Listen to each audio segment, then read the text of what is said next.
sure I turn this.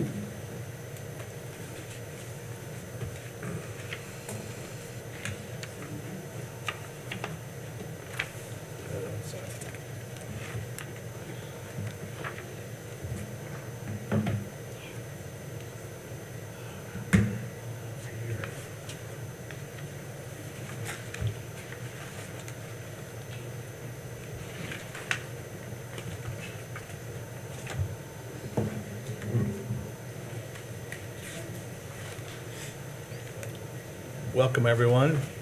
Welcome back from vacation and welcome back to Indiana. We have one board member who's not here. Mark Fick had heart surgery about a month ago, and he's doing pretty well. I think he's making his phone calls this morning, so must have called 4 or 5 people that I know of anyhow, talked for about a half hour, so he's doing okay. He's just having a hard time staying put, which is what he needs to do. All right, let's go to approval of the minutes for the last meeting, which was 2 months ago, March 5th, 2025. Everyone get a chance to take a look at those? Should have that in your packet. Thanks to Secretary Beam. As usual, the minutes never cease to amaze me with Joel's talent. So with that being said, I will move to approve. All right. Thank you, Dustin. I'll second that. Thank you, Connie. All in favor, say aye. Aye. Opposed? All right, thank you. Let's move on to unfinished business. We put this away for a couple of months, but he's here after reporting to the city council on Monday night, I see. Chief Whitaker, an annual report. Thank you. Yeah, I'd like to present the 2024 annual traffic report to the Traffic Commission. I think it's probably important that this committee has a chance to see these stats. Captain Beam and his staff put together these stats, and I collectively totaled them up, signed my name. No, I'm just kidding. I'd be happy to answer any questions or take on any comments. All the information is there. There were some interesting numbers there. As of, so we had one fatality 2023, 2 in 2024. So far in 2025? Just one. Just one.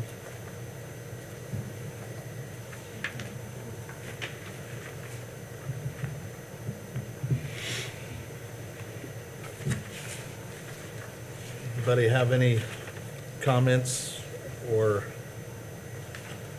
discussion? The improper parking, is that, they parked it over the line, or they? Could be a number, but typically it is parked outside of the lines or over the lines. Sometimes I know people will park going in the wrong direction on the street too. 'Cause Correct. I've seen them Against ticket. the flow of traffic. Parked in a, in a no parking zone, does that fall under the same? Yes. I'm assuming these statistics are all for the city. It didn't include if any of the citations along the 30 patrol? It's on, it's a whole, in groups of the whole city. Okay.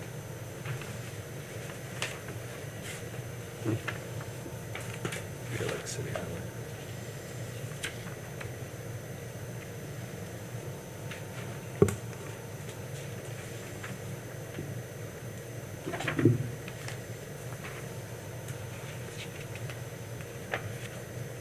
Thank you, Chief. Thank you.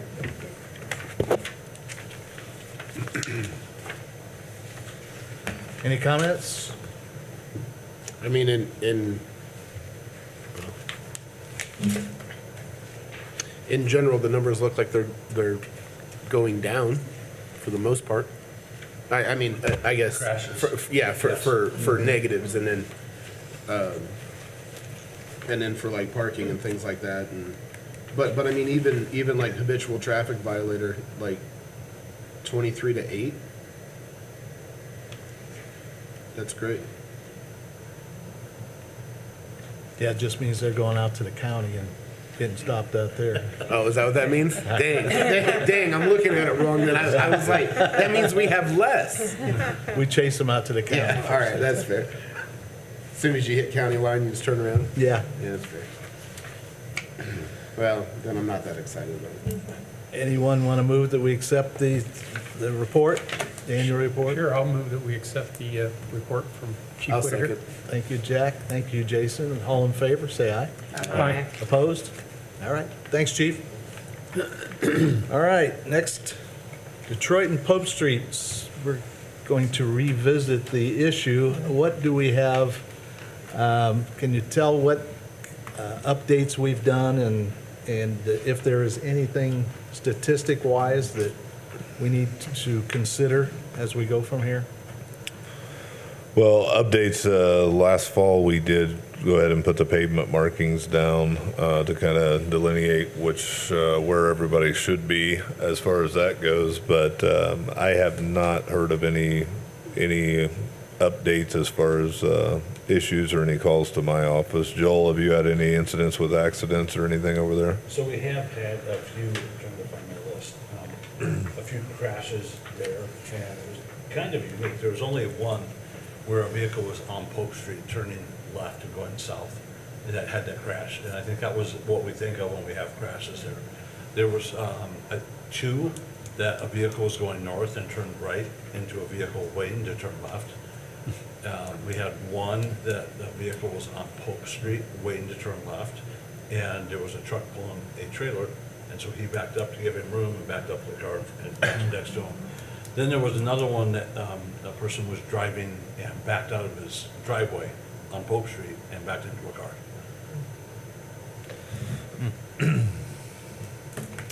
Well, obviously, these are all low Yeah. Yes, miles per no hour. injuries. And not really anything that was consistent with the flow of traffic in the area.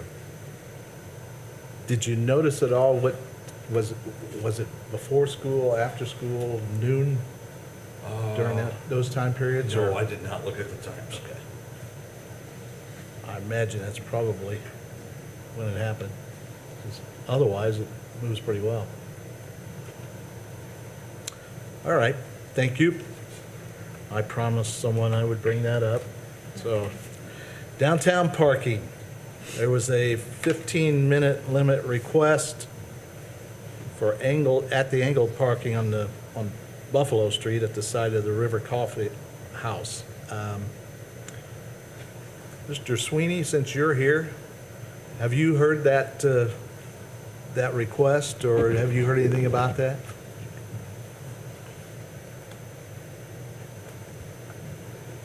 Yeah, I'm aware of the request. You know, they have a lot of traffic coming in and out that are not needing long-term parking, and so it's to facilitate that business. I think what we've talked about as we take a look at the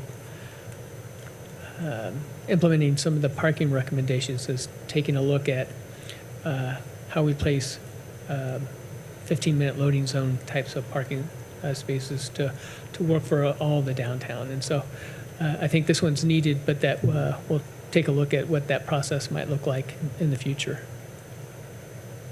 Okay.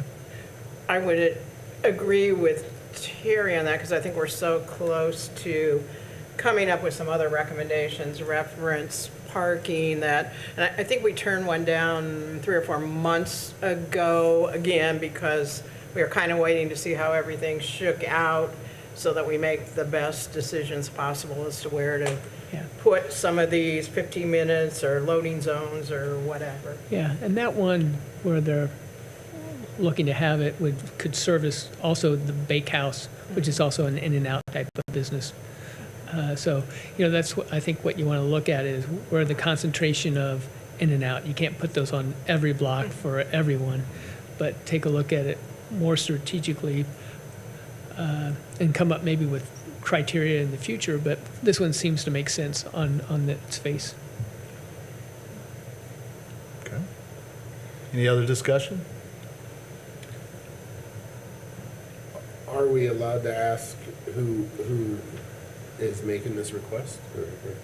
The river actually is, okay. Yeah. Yeah, I don't think, personally, I don't think it would negatively impact our efforts with the changes to parking downtown. Yeah, we will be looking at these 15-minute spaces, but if the commission decides to allow the space to be there, I think it would work well with what we're looking at doing. Overall, we probably want to have a decent handle on, like Cindy said, the regulations and when we say yes and no to these things. Because right now, it doesn't seem like there's a kind of an ironed out process in approving them, but this one I could see a benefit in having that there And that would be because of deliveries? for customers. Yeah, customers on, a couple businesses are located along there that have quick in and out customer bases. So Okay. I feel like that would potentially be an improvement for their ability to have their customers get parking there, so. I don't disagree that it might not be a good place. I guess just since we kind of put that other one on hold a few months ago, I kind of feel more comfortable and just when we roll everything out, rolling it out together. Okay. My only concern with it would be just the enforcement of the 15-minute. I mean, right now, that's kind of, in lieu of, there's some changes and some different things we're working on downtown with that as well. But, being able to have somebody enforce whether they're there 15 minutes or 2 hours and 15 minutes is going to be a challenge to upkeep as well. Yeah, I agree with you, Dustin. It's kind of hard to make a parking space if you can't enforce it, or change regulations, but I do also see the purpose of it. Yeah. Especially with a coffee, running in there, getting a coffee, or going to the pastry shop or whatever that is over there. And that definitely goes back to what Cindy was saying, if we do roll this out with the other changes, we will have a better ability to enforce it. So she has a really good point there. Yeah. Okay. This is just coming from another downtown business, but, and has no importance on whether or not we approve the 15 minutes or not. But being that it was requested by the business, I would probably follow up with a question and just ask, where are their employees parking currently? Because it may be a little bit of a counterintuitive where we solve one issue, but we cause a secondary issue. And I would just ask that, like, if we are going to make this adjustment for these businesses in this corner, that we make sure that they're at least doing their part to make sure that they're not just swallowing up 15 spots elsewhere in downtown, because that's just going to lead to another conversation in 3 weeks when another business goes, hey, I have no parking spots because the Rivers employees are all parking here. That would be just a little check mark I think we should keep in mind. Good point. There's a ton of free parking. I truly wish more downtown businesses would use Center Lake. I mean, that's a huge parking lot, and it's a beautiful little walk up downtown. So, just food for thought.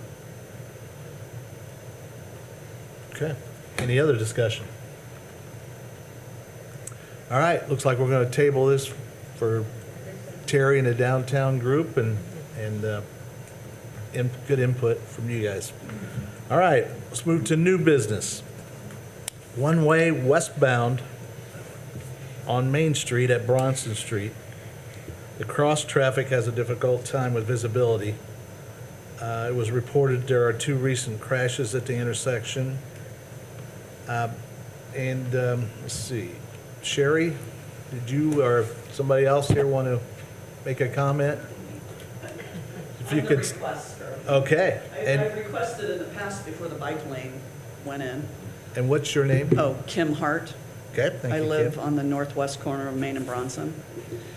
So I had requested before the bike lane went in with the concern that when you're going south on Bronson and Main and you stop, you can't, there's a picket fence that boy, when the kids pop out in front of that fence coming from school, it gets your attention. And my concern was pulling out to see traffic coming, interfering with a bicycle.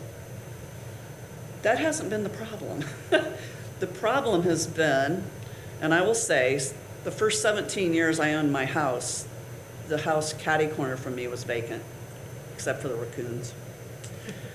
And, and then it is now occupied. And that's kind of a half lot where they park one car. There are 3 adults in the house, parents and a daughter. They park one in the driveway, which is a very small driveway, and then 2 in front. The lady to the west of that house, and this would be on the south side of Maine, she's a single lady. For years, it was just her there. She has family living with her. That's created parking out on Main Street.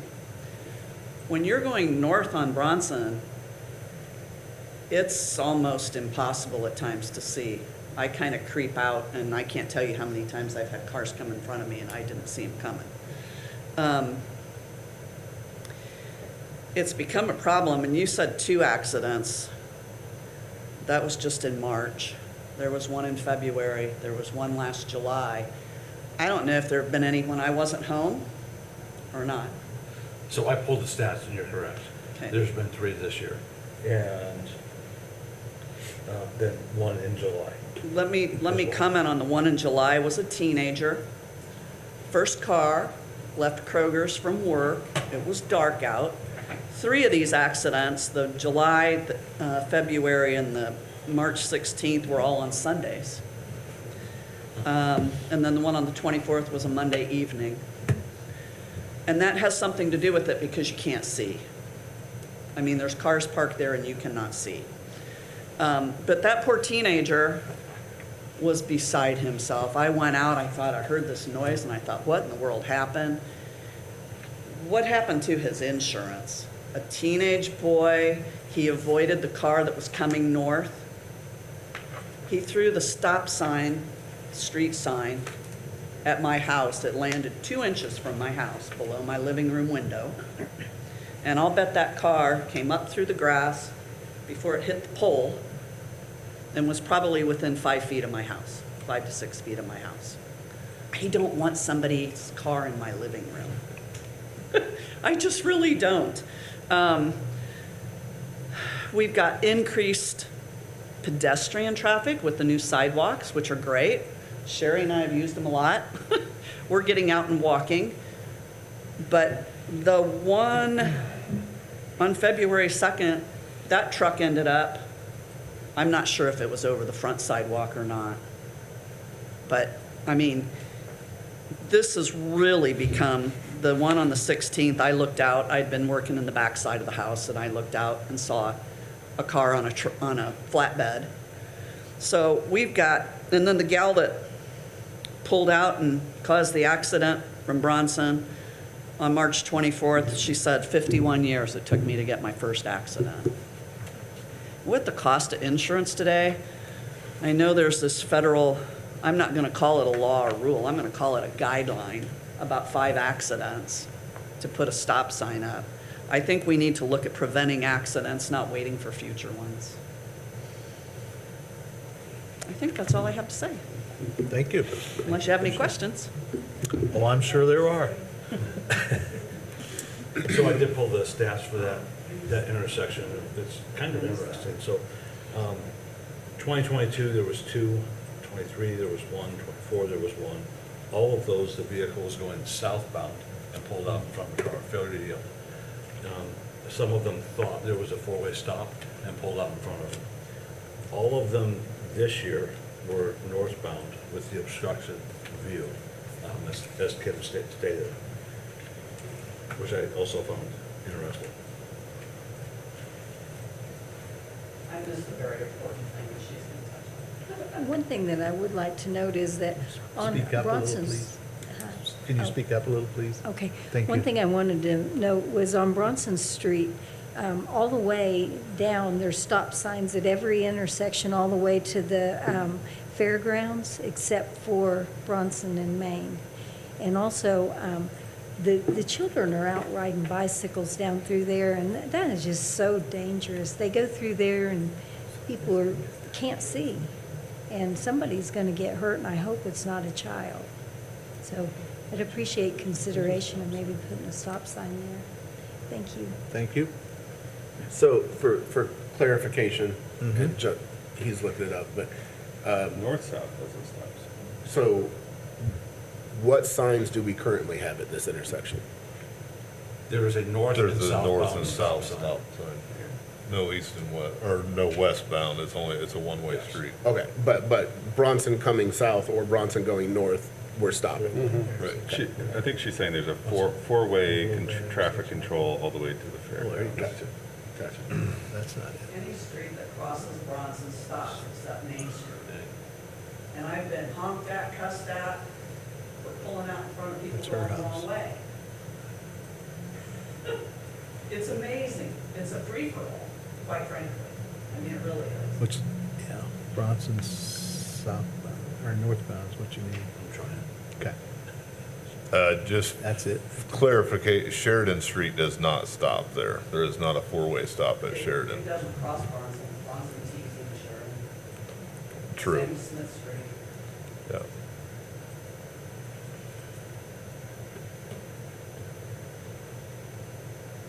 There you go. Right there, you only have, I think, one car parked there.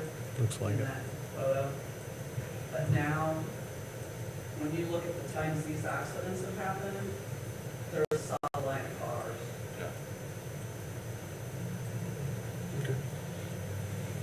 So the suggestion, sorry, go ahead. When the sun is shining like a balloon, you can't even see them.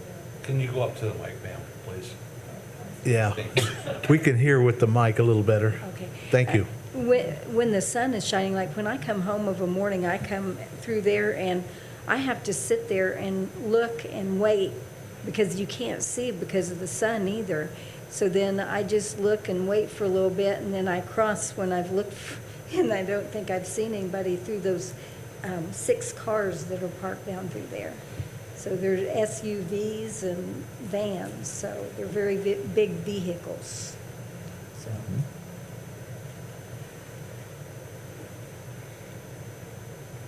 Do we have a sign below the stop sign that says cross traffic does not? I went out and looked today, and there was only one car parked when I went right before this meeting. But it was a larger SUV, and I could see that. Oh, what I guess I would like to see is if we potentially put up a large cross traffic does not stop sign Okay. there before we move to the next step, and potentially look at maybe updating that no parking to the curb, or from here to curb type situation, and look and make sure that the curb is still painted and cars aren't approaching up on that to where it does block the view to give you a little more sight distance at that regard. I think that's a good resolution. Anybody else? We had if you remember, we had a similar spot over at Fort Wayne and Maple last year that we did the same thing. We put an oversized cross traffic does not stop. We moved or extended, I guess, the no parking from here to the curb, and I have not heard of any other issues in that area. You're fine. Can I ask why Maine is the only one that doesn't have a stop sign? I think if you go down to Scott, or if you go the other way to Lincoln, if you've got a light on Center Street, and you go north or you go south, those streets all stop at cross streets. On those streets that are coming off the lights. If I need to cross Center Street, I go to an intersection with a light. I think a lot of people do that. It makes sense. You have a protected way to cross traffic.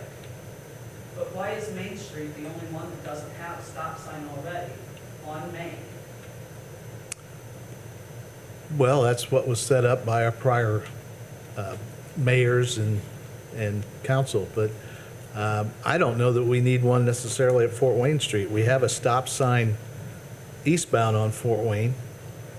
I don't know that we necessarily need one at going northbound on Bronson. I live in the area too, and I cross those roads often. And I have noticed since this yellow house on the corner has been occupied, there's been 3 vehicles there pretty much all the time. Did we do traffic counts both Maine, and Hey, when I requested I did. before. I did do traffic counts. All right, so for Main Street, Maycog's last traffic counts, who is what we use, was 10 years ago. So I threw a speed sign up because I was just curious on how many cars are going through there. And there are 1,102 cars per day going on Main Street. That's a lot of cars, especially in a residential area. I did not have one for Bronson, but Maycog had one, and there were roughly, just by memory, 600 cars going north and southbound between the center and Main Street. And that's from 10 years ago? I don't know when that was from. The one on Main Street was 10 years ago, but this is new. I don't know when that was dated.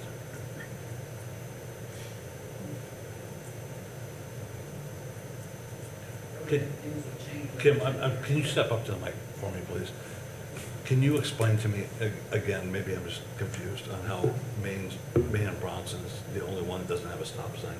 Can you cover, I didn't understand what you were saying. It's the only street that crosses Bronson that doesn't stop at Bronson. See, on Bronson, okay. I was thinking you were saying Main. No. Gotcha, No. I understand. Main Street is the only street that crosses Bronson that doesn't stop at Bronson. And I think if you go to Scott, if you go to Lincoln, they all stop at, of course, you got Lincoln Elementary School there, I realize that.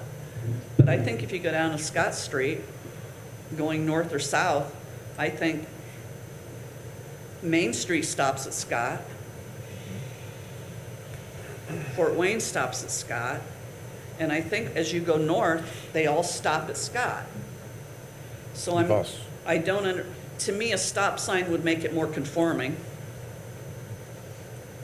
Do you want to stop at every block that you come to? No, I don't either. not at all, not at all. But I think this is a safety concern. Scott Street's got a public park there too. True.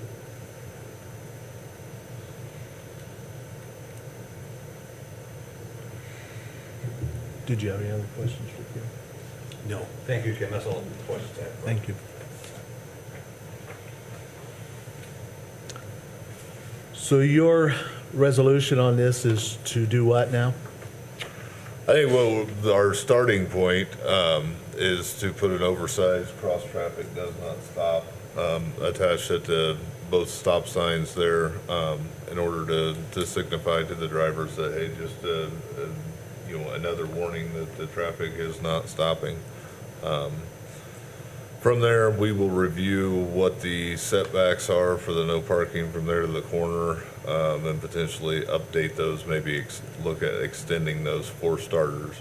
And then we'll come back and review again later to see what goes on. If that is the case, that there's continually issues there after the fact, then we would look at doing an engineering study. We cannot just go out and throw a stop sign up. You have to have an engineering study to back into, basically warrant the need for a stop sign, but we'll start there. So, question, I know you go by this 5 accident thing. Does that have to be in a calendar year? Or As within a far as year's where are time? you pulling your 5 accident thing? Where are you finding this information, I guess is my question. It's a 2-year period that you're saying, 24 and 25, and 5 accidents? No, my Or within- attention was to some federal rule or, I don't know, did somebody say something about uniform traffic control devices? Yeah, there's a MUTCD that, Yeah. as far as guidelines of what we're using, yes. But to me, that's just, I found it phrased in a newspaper article from one of your meetings from, I don't remember when, it was back a while, that, there was this rule and we can't put up a stop sign unless there's been 5 accidents. So I pulled this, and I don't read it that way, but I'm not an attorney to interpret it either, so. Karen, would you be able to speak to that? Not to put you on the spot. Sorry.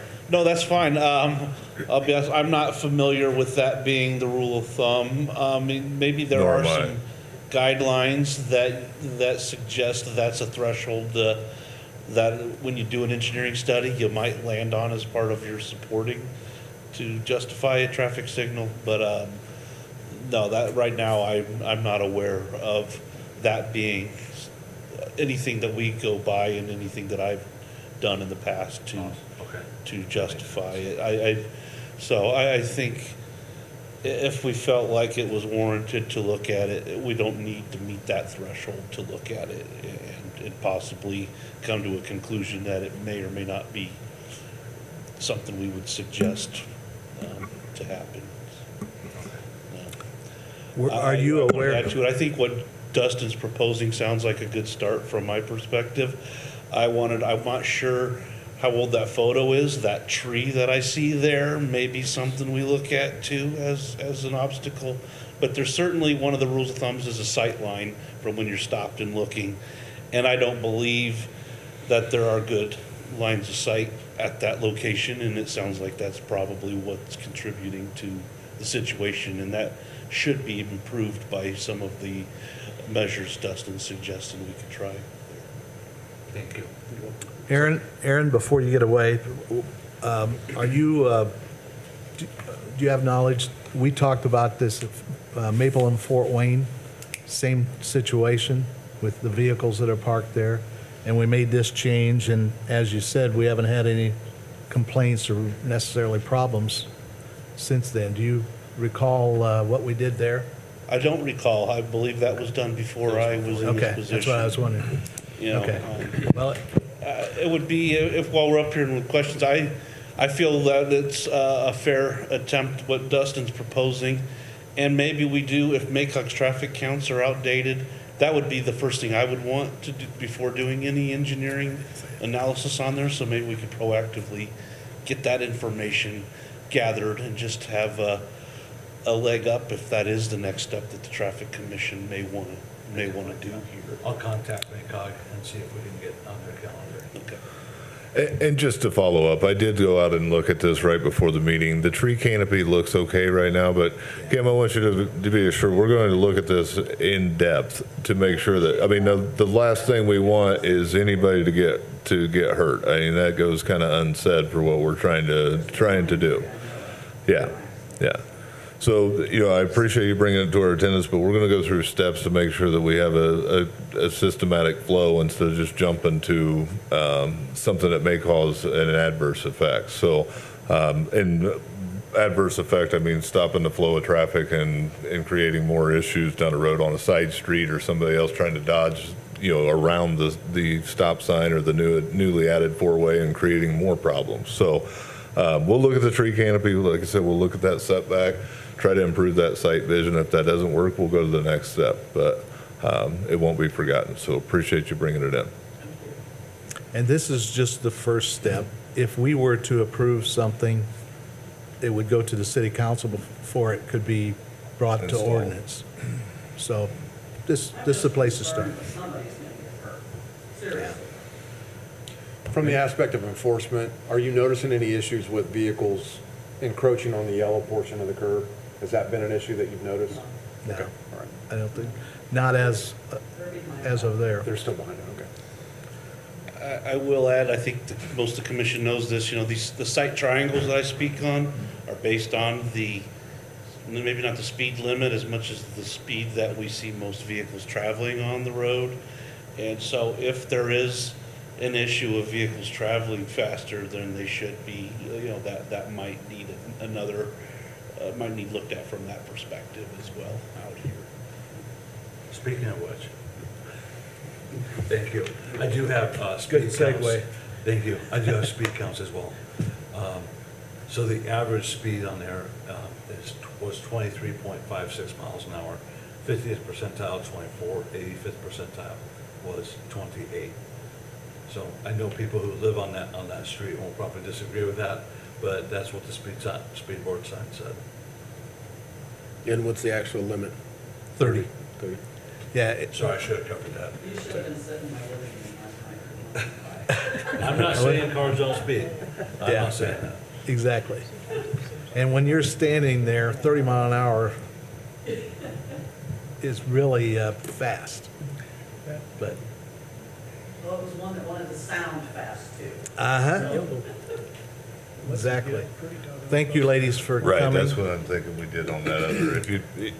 Jack just pointed out a good point. If you look at the yellow curb line right there, you're about probably roughly 10 feet back to the east of where the ADA ramp is and stuff. And that appears to me, I think when we did the study, went back through it last year, we extended that to about 30 feet, about 3 times that length, which is going to give a little bit more room on the Fort Wayne and Maple side. I'll confirm that. But, yeah, I think we added quite a bit of length, and just food for thought, that's an extremely rare vehicle right there, if you see one look at that picture. Too. You don't see that very often. That's got to be a picture anomaly. I was surprised I wanna nobody go see said that vehicle. anything this whole time. I was like, the problem is it's got 6 tires. It's pretty obvious. I don't recognize that. I don't remember But seeing that- that one either. That would address your sight triangle you're talking about, wouldn't it, Aaron? Yes, correct. That's why Yeah. I think that Right. was a solution that might show some improvement. And a lot of these, Northbound, sure. And a lot of these north and southbound roads that are intersecting with Fort Wayne, Main, and Center Street, a lot of them have very mature trees that the canopies get full here in the summer. So that's another thing, just of neighbors kind of helping neighbors make sure those are trimmed up and cleaned up. And if they need some assistance, we'd be more than glad to come help with that as well. Yeah, that's an old picture because that house now has sort of a ramp going up to it. Yeah, you're right. But This the says owners of August that house 22, have didn't little it? vehicles, so. yes. Side truck's not there, I can't go see it. There's Sorry. still a problem without pickup. That says August 2022 when that photo was taken. Yeah, I don't remember it ever being in. Okay, so when we set that back, I need to go talk to the homeowners to let them know it's going to happen. So if you could let me know, I'd be happy to. Yeah, Talk to absolutely. I'll them. review what that distance was. I can't remember if it was 25 feet or 20 feet, 30 feet. It was roughly right around there, that mark. So I'll Okay. review that. I'll get that information to you and a timeline of when we're going to get it taking place. Very good. And Kim, who did you contact before? You remember? You emailed somebody. She can't be Was it one of the, oh, it was Jack? Okay. Before though? No, Well, to get on this, Yeah. get on the agenda, yeah. If you could keep Jack informed, he's retired now, so he has plenty of time. He gets photo text alerts. Does he? Yeah. Okay. All right. He'll be happy to hear from you. Yeah, those photos that you got, I just transferred them from. There you go. Okay. Yeah, I thought that was you doing it all this time. All right. Thank you, ladies. Let's move on to committee and planning updates. Justin, you have update, don't you? Yeah, I do. Hand these out. These are Downtown Parking Committee report.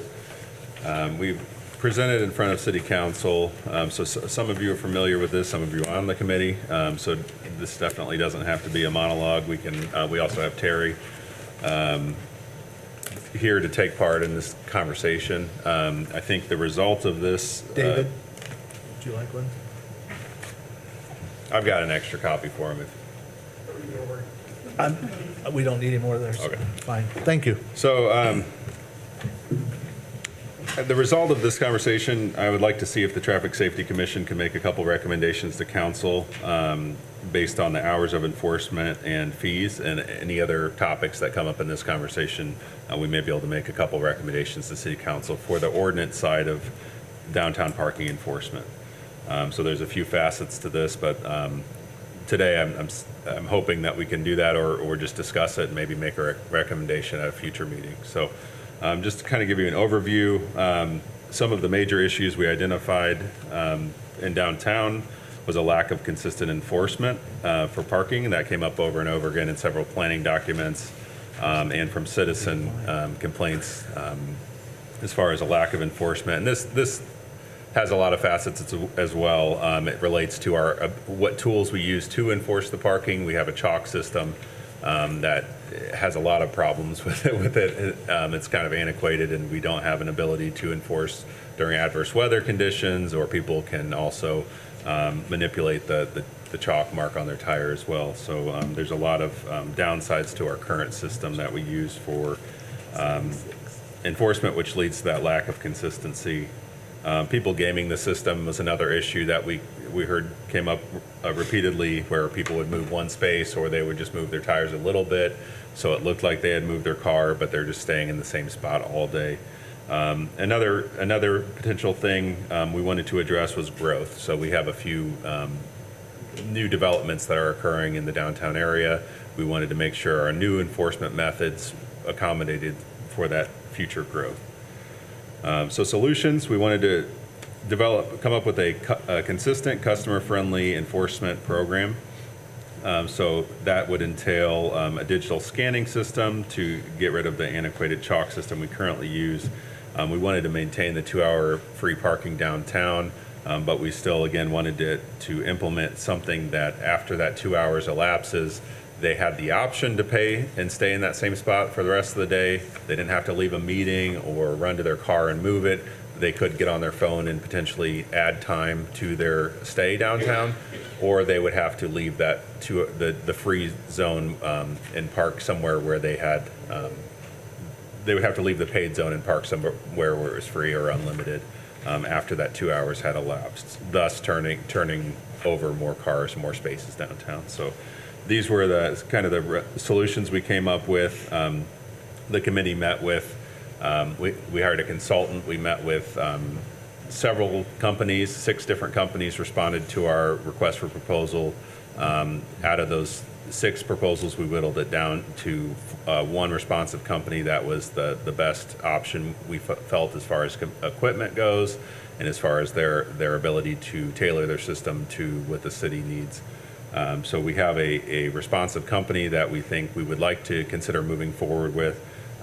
We presented some of these concepts to council to see if there would be public feedback. We'd also like to present some of these ideas before you today to see if you have any recommendations for if and when we bring this back to council for final approval on the ordinance changes. So hopefully that sums it up. Anyone on the committee that wants to weigh in? Did I miss some things that you would like to highlight?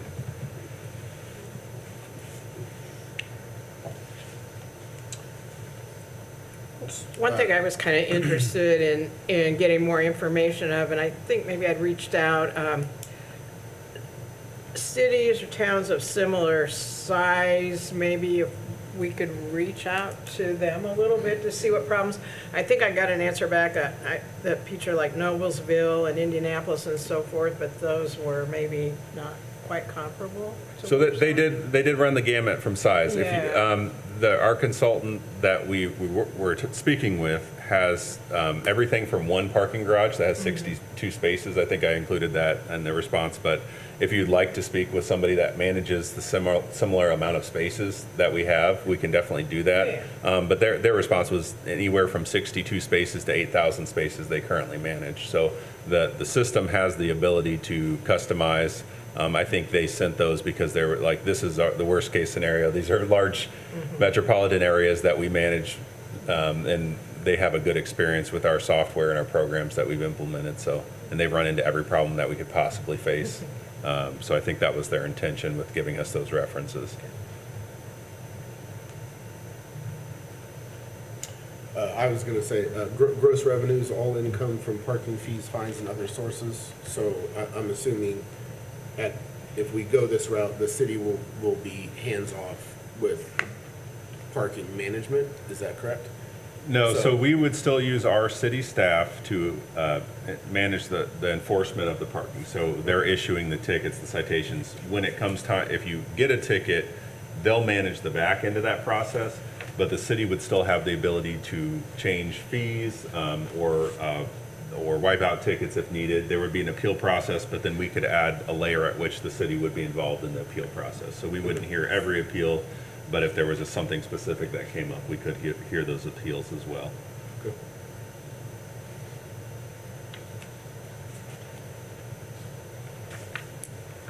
are we looking for a motion here? Well, I wanted to discuss the main items that I thought the Traffic Commission would be helpful on at this point would be the hours of enforcement, so we list those as 8 to 5, and the parking fee violation amounts. So in the packet I handed out, it shows that our current parking fees, what they are, and then what we're proposing. So basically, we have a $10 fee for most violations now downtown. We're going to be proposing to the council that those fees go up to $25 across the board for any parking violation that would occur for typical tickets in downtown. So $25 per fee. And then you can see handicap parking would go from $50 to $100 per violation. So just kind of an adjustment to the fee structure there. So I wanted to see if the parking committee supported that adjustment to the fees, and then if they supported the hours of enforcement. So the parking fees currently have been in place for well over a decade, probably even decades. So they're very antiquated. You get a parking ticket in Fort Wayne, it's not gonna be $10. So to see this, we have people parking downtown and just gambling, whether they'll get a parking ticket or not. And we want to stop that. It's interesting you bring up Fort Wayne because I was talking to their city clerk, which takes care of that, and was surprised at just how high it is. It's a $100 fine in Fort Wayne if you park overtime. So we've been low for quite some time.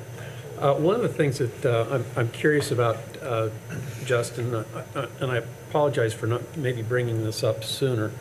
One of the things that we're looking at as far as this process is to be more efficient, almost like Doge, but not really. And one of the problems one of the complaints, I should say, has been enforcement. How do you see this as being? And I was pushing for something like this to try to get more efficiency. How do you see this as being more efficient? Yeah, I really see this immensely helping efficiency on the front end and back end of our process. So, I do wish Dallas was here to come explain some of what he does. But there's so first off, the efficiency of just issuing a ticket and marking the cars. That's going to be a scan of the plate rather than him having to either mark something down or chalk a tire. So already the front end of the process and issuing the tickets is going to move a little quicker. Can he do that from a car? Or does he have to walk? They said, we don't know for sure. I believe the system we're getting, he could do it from a car, but we would have to get the vehicle system, which is a little bit more costly. So that could be something we explore in the future. Right now, the plan is to have them still walk through downtown, but they can scan as they go. And then once they get back to the office, they have to input the data. So they're manually entering the data, the ticket data, into the system. Currently? Yeah, currently. So this system would automatically do it on the spot. So they could make several passes of the downtown in the time it would take them to do one now. So it's going to be a lot more efficient. Joel, you could probably speak to that a little bit. Absolutely. better. I've been wanting to do this for years. So it's GPS location. It's going to be so simple. And as Justin said, we can't enforce parking in the rain because you can't chalk. So this will completely eliminate that. We can have enforcement that's consistent.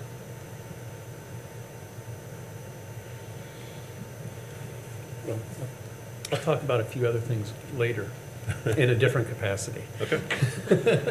One other thing I would like you guys to consider making a recommendation for, or we modify what we're bringing to council based on what you guys would like to see, would be the rates for parking downtown. Currently, we're proposing the first 2 hours would be free. That third hour would be $3. And then $1 per hour after that to stay in the spot. So if you wanted to stay downtown in the spot for 5 hours, that would be $5. So that's kind of the fee structure. Up to, it would be about $9 to park there all day. and not move your car. So if you have a meeting, you know it's going to take all day, you can park downtown all day, you just need to pay the $9 fee for that. Or you would risk getting a $25 ticket. So that's kind of the structure that we've proposed. Some council members have been in favor of that. There's been a lot of discussion of should we make the fees higher or lower. Our consultant recommended us to be in the range that we're in, about $25 in that range for the fees. So I just wanted to get a feel for this committee's thoughts on those proposals. And Justin, how would they pay those fees? Would they do it on their phone, or would they have to come into the office? yeah, so the proposed system, thanks for bringing that up because that's an important part of this. So to park downtown, you could scan a QR code, or we're proposing 2 kiosks be placed downtown as well. So we understand not everybody has a phone. They don't want to use the technology. They just don't want to input their data into that system. So there would be kiosks where they could go and pay to park, or they could park in the longer term free parking that's outside of the core of downtown. So we have tried to build into what we're proposing a way for people to pay without using their phone. But for most people, it would be scanning a QR code on a sign and then just paying over that, like most cities have now. It's very Very simple. efficient. It's very simple. Every parking spot will have a number. No, not necessarily. So there's been some discussion about the city lots, modifying that and offering some of those spaces to downtown businesses for their employees to help encourage their employees to have a place to park that's not in the preferred areas in front of the shop. So we're looking at that still, and there's more to come on this, but we wouldn't need to number all the spaces with this system. It would just geotag everything as they scan it. So you'd be your license plate. Yeah. Gotcha. Okay.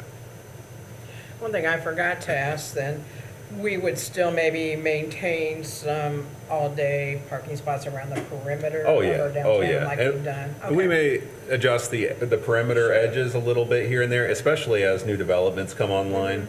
But for the most part, we would have the core be what it is now. And we can look at the maps and get into details if we want to break off a little working group of this committee and really get into the nitty gritty and then bring something back to you guys. But I just wanted to get the ball rolling on some of this stuff because there's a lot to it. Yeah. I like the price point, or not the price point. I like the $25 fee. I think that is, I think it's enough to feel pain, and it's not enough to feel offensive. Maybe I'll get staked for saying this, but I think $9 a day is pretty cheap.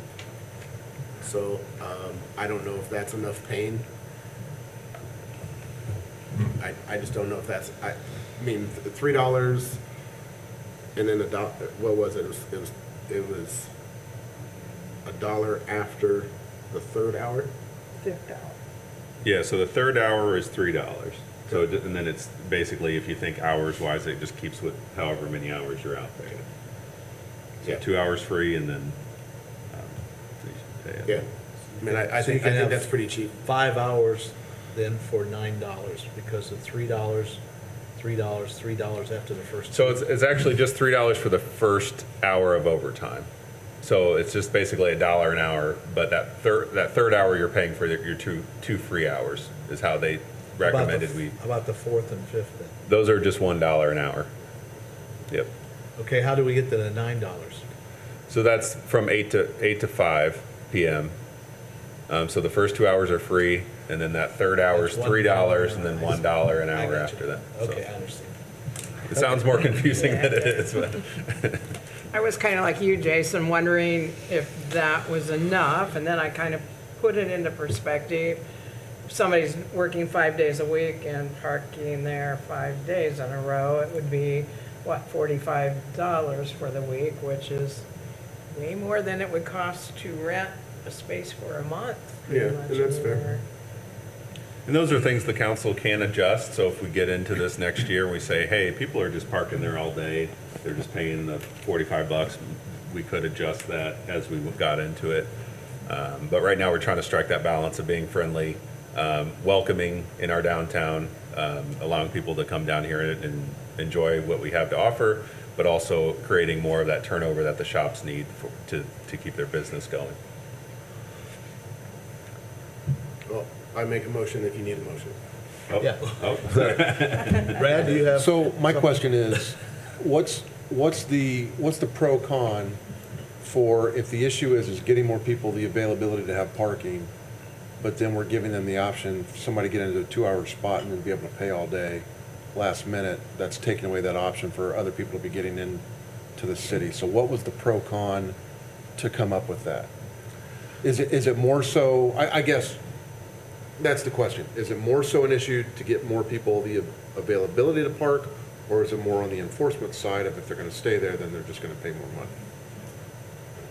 I think it was about creating balance, but understanding we needed to be flexible. So if we did have, if there's a big convention for Zimmer or something, we want to give people the option to stay there if their meeting extends past 2 hours. Okay. And currently, we don't have that flexibility. You park on street, and you have to leave whatever you're doing after 2 hours and run out to your car and move it, and then go back to your event or your meeting. So the idea was to be accommodating of those longer form meetings that may occur. Is there an option, or was it talked about, out of those 2-hour parking spots, to take a portion of those and leave those as 2-hour regardless, and have other parking spots that would give that fluidity?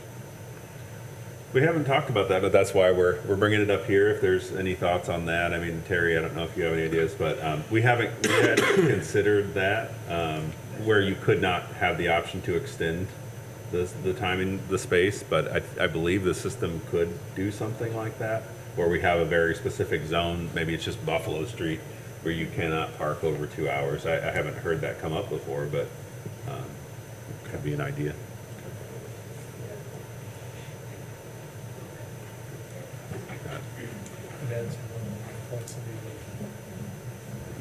I think, again, the recommendations provide for more efficient enforcement, and consistency is important. And I think if you start to make different zones that are treated differently, you start to confuse the consumer. And I think what we have here is, if you want to stay longer, you can pay. And we don't currently have that convenience. Right now, you got to get in your car and move. And then the abusers, you don't have to get, the way I started looking at this as you were talking is, you don't have to get everyone to comply exactly the way you want. You just got to get the majority, right? So if you're thinking that $9 isn't enough, well, the number of people that want to spend an extra $9 every day is probably pretty small. And you're just trying to create enough turns so that the parking system works. It What doesn't about have to be foolproof, and it doesn't have to work 100%. But anything that you implement with this going forward is going to be exceedingly better than the current system. And what I like about how Justin is going about this in the committee and the system that they have, it's very flexible. And I think what you're able to do is always go up based upon the feedback that you're getting. It's hard to kind of go slam the door and really hard and then say, oh, sorry, we didn't really mean that. We need to come back. So you start to kind of change things as you have abuses. I wouldn't go too much, because again, the customer friendliness and convenience, I think, is one of the assets of this enforcement, without killing the golden goose and making people really angry and say, I'm not coming downtown. Yeah, I think that's a very, very good point. And Justin, I think you're right on starting in the basement, basically, with the fineage and the fees, and growing from there, kind of similar to what we're doing with other obstacles. Because again, if it gets too low or it becomes an inconvenience, is to say that the business owner Jason wants to keep me at 110 spending money, that, hey, if you get a parking ticket, I'll pay it. Don't worry about it. If it's too low type thing, you're going to do that. And there's going to be some things like that go around. But all that stuff being thought out and taking it as it comes, I think, is the right approach. And I would definitely support that as well. I think one point to make, too, for the general public is that what we're talking about is kind of 8 a.m. to 5 p.m. Monday through Friday. So if people want to come downtown and then enjoy a dinner at Jason's or somewhere, they're still going to be able to do that and spend 3 hours or 4 hours or whatever without having to pay. And yet, we still have the problem if an employee Yes. parks somewhere in front of Jason's place all day long, They can still cheat. the no one system. else can get that spot in and out or anything. Well, and not only that, but, and Terry, to your point, I understand it's a lot easier to climb than it is to come out and smack somebody and then say, oh, I'm so sorry. It's actually free.